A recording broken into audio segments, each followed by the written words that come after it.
இன்று வெள்ளையங்கிரி பயணத்தில் சாமி வந்து மலை ஏறி இறங்கினார். நான் வண்டியில் தான் இருந்தேன். 7 மலை இருக்கிறது பார்த்திங்கன்னா வெள்ளையங்கிரி மலை. அதில் 4வது மலையில் வந்து பார்த்திங்கன்னா மலையே விபூதியாக கிடைக்குது. அந்த விபூதி தான் எட்டாந்துருக்கிறார் சாமி. இப்போ நீங்கள் பாருங்கள் சாமியார் காட்டு சாமி அந்த விபூதியை.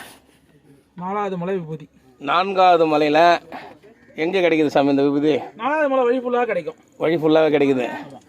இந்த பாருங்கள் இப்படி இந்த பாருங்கள் மலையில் 4வது மலையில் கிடைக்கிற விபூதி விடுறோம். நீங்களும் கண்டிப்பாக இந்த 2 மாதம் தான் டைம் கிடைக்கும் அந்த வெள்ளையங்கிரி மலைக்கு போகிறதுக்கு. அதுக்கப்புறம் மழை வந்துடும், மேலே அலோடு கிடையாது. அடுத்த வருஷம் தான் அதுக்கப்புறம் போக முடியும்.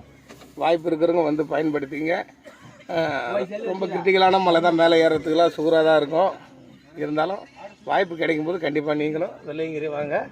ஒரு முறை போய் வந்துருங்க. ஒரு டைம் போய் வாங்க, என்னாலே முடியல. நீங்கள் கண்டிப்பாக வாய்ப்பு கிடைக்கிறவங்க வந்து பாருங்கள். நன்றி, வணக்கம்.